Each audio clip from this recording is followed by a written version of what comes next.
The U.S. hikers Josh Fatal and Shane Bauer arrived in New York this weekend after being held for more than 2 years in an Iranian prison. The hikers were released last week, then taken to Oman, where they were joyfully reunited with their families. Last night was their first night to sleep in the United States. In July of 2009, Bauer and Fatal were arrested, along with Sarah Shord, while hiking near the Iran-Iraq border. Bauer is a freelance journalist who's contributed to Democracy Now! And other media outlets. Fatal is an environmental activist. Sarah Shord was released last year. Upon arriving in New York, Josh and Shane addressed reporters at a news conference at a Midtown hotel. These are their first extended comments since being released. Good afternoon, and thank you for coming here today. My name is Josh Fatal. After 781 days in prison, Shane and I are now free men. Last Wednesday, we had just finished our brief daily exercise in the open-air room at Evin Prison, where something totally unexpected happened. On any other day, we would have been blindfolded and led down the hallway back to our 8-foot by 13-foot cell. But on that day, the guards took us downstairs, they fingerprinted us, and they gave us street clothes. They didn't tell us where we were going. Instead, they took us to another part of the prison, where we saw Dr. Salam al-Ismaili, the envoy of His Majesty Sultan Qaboos of Oman. And the first thing Salam said when we got to him, he looked at us and he said, "Let's go home." What followed was the most incredible experience of our lives. We were held in captivity, in almost complete isolation, for more than 2 years. But for the past few precious days, we've been experiencing free life anew, with our families in Muscat. In all the time we spent in detention, we had a total of 15 minutes of telephone calls with our families and one short visit from our mothers. We had to go on hunger strike repeatedly just to receive letters from our loved ones. Many times, too many times, we heard the screams of other prisoners being beaten, and there was nothing we could do to help them. Now, solitary confinement was the worst experience of all of our lives. It was a nightmare that Sarah had to endure for 14 months. Sarah's strength during the 1-hour meetings that we were allowed with her lifted our spirits daily. 1 year ago, when Sarah was released, our world shrank. In prison, we lived in a world of lies and false hope. The investigators lied that Ambassador Loy from the Swiss embassy in Tehran did not want to see us. They told us, again falsely, that we would be given due process and access to our lawyer, the courageous and persistent Mr. Masoud Shafi. The most infuriatingly, they even told us that our families stopped writing us letters. Releasing us is a good gesture, and no positive step should go unnoticed. We applaud the Iranian authorities for finally making the right decision regarding our case. But we want to be clear.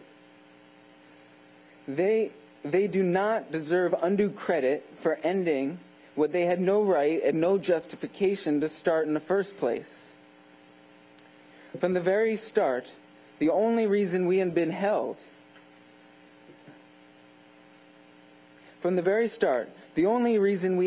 hostage is because we are American. Sarah was held for 410 days The two of us were held for 781 days. That's far too long. And that's far longer than the American hostages at the U.S. Embassy in Tehran in 1979. It was clear to us from the very beginning that we were hostages. Hostage is the most accurate term because, despite certain knowledge of our innocence, the Iranian government has tied our case to its political disputes with the U.S. Thank you. I would like to hand now over to Shane. He helped me through the worst days of my life, and I cannot imagine how I would have made it through these 2 years without him.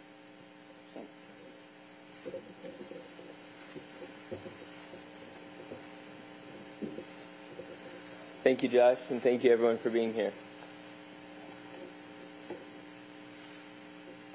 We will always regret the grief and anxiety that our fateful hiking trip led to, above all for our families. But we would like to be very clear. This was never about crossing the unmarked border between Iran and Iraq. We were held because of our nationality.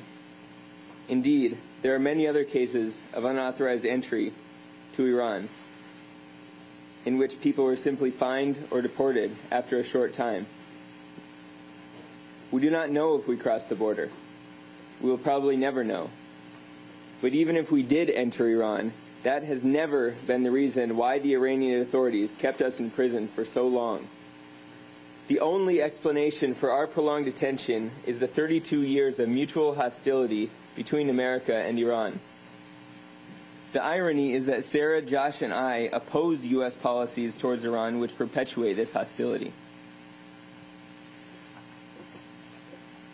We were convicted of espionage because we are American.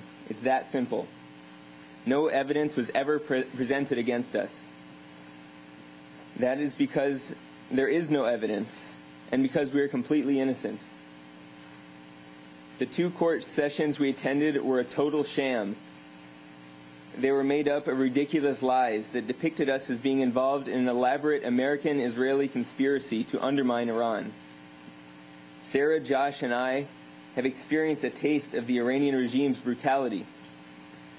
We've been held in almost total isolation from the world and everything we love, stripped of our rights and freedom. You may ask us, now that you are free, can you forgive the Iranian government for what it has done to you? Our answer is this. How can we forgive the Iranian government when it continues to imprison so many other innocent people and prisoners of conscience? It is the Iranian people who bear the brunt of this government's cruelty and disregard for human rights. There are people in Iran who are imprisoned for years simply for attending a protest, for writing a pro-democracy blog, or for worshiping an unpopular faith. Journalists remain behind bars and innocent people have been executed.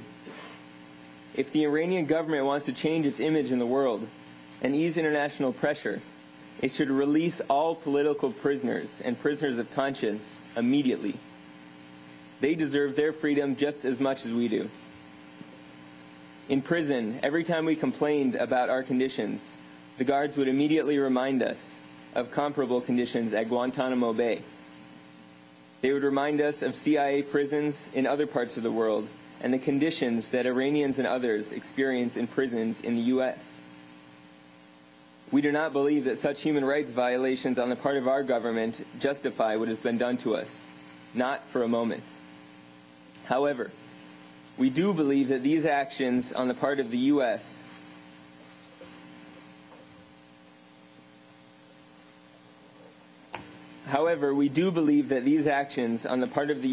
provide an excuse for other governments, including the government of Iran, to act in kind. Thank you. Josh and I now want to express our thanks to everyone who helped make today happen. When our mothers were allowed to visit us in May of 2010, they told us about the campaign to win our freedom. We owe a lifelong debt of gratitude to so many people. Their efforts mean we are free, and we will never be able to thank them enough. Our thanks go first and foremost to our wonderful families, who have done more for us than we can ever repay. This has been their ordeal as much as it has been our ordeal. And they have sacrificed so much for us to be here today. That includes Sarah, who had joined them as soon as she was free in their tireless work to achieve our freedom. We owe all of them a great debt, and our love for you is unqualified and eternal. They include all our friends, here at home and overseas. Like our families, many of our friends put their own lives on hold to fight for our freedom. Like our families, they did so while coping with their own pain about our detention. You are our true friends, and you always will be. And they include tens of thousands of people in America and all over the world, including Iran. They've expressed their support for us, donated to Free the Hikers campaign. They've prayed for us, each in his and her own way. We will never know most of these people, but we want them to know that we love them, and we always will. We thank you for all the energy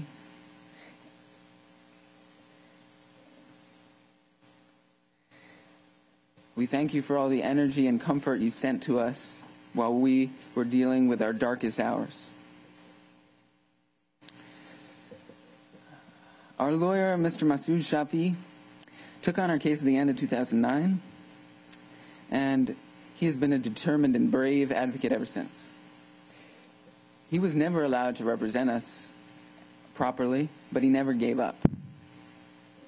We will always stand by him, as he stood by us for so long.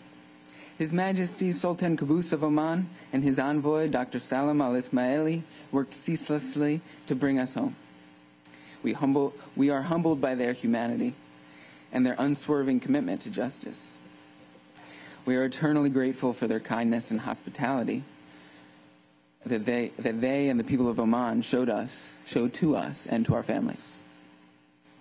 The Swiss ambassador to Iran, Livia Loy Angosti, and her colleagues never stopped trying to get consular access and also to try to resolve our case. We were denied our rights to their visit, but we know that Livia and her colleagues would show up time and again at Evin Prison to try to see us. Thank you for your unstinting dedication. We also want to express our great thanks to the many world leaders and individuals who championed our cause. They include the UN Secretary General Ban Ki-moon, President Jalal Talabani of Iraq and Hugo Chavez of Venezuela, and the governments of Turkey and Brazil. They were certain of our innocence, and their certainty made a difference. They include the actor Sean Penn, the great Muhammad Ali, Noam Chomsky, the singer Yusuf Islam, Cindy Sheehan, and Nobel laureates Archbishop Desmond Tutu and May Reed Maguire. We will always remember that you stood by us. There were also U.S. government officials who worked for our release, and some of them found creative ways to try and lessen the tension between the U.S. and Iran. Consular officials at the State Department supported our families throughout. Our members of Congress spoke up for us, publicly and privately. Ambassador Richard Schmier, his wife Sandy, and the staff of the U.S. Embassy in Oman were most gracious with their time and hospitality, twice now. They have our gratitude for their support and kindness. The sympathy and support of many Muslim and other religious leaders in America, the Iranian people and elements within the Iranian government that worked for our freedom were also all invaluable. Thank you.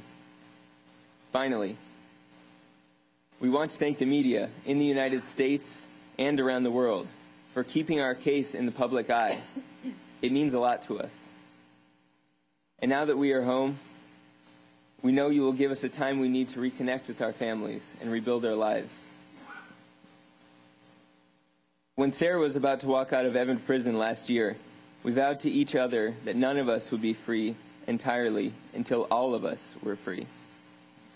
That moment has now thankfully come. Sarah, Josh, and I can now finally leave prison behind us. We want more than anything to begin our lives anew, and with a new appreciation for the sweet taste of freedom. Thank you, everyone. Freed American hikers Shane Bauer and Josh Fatal.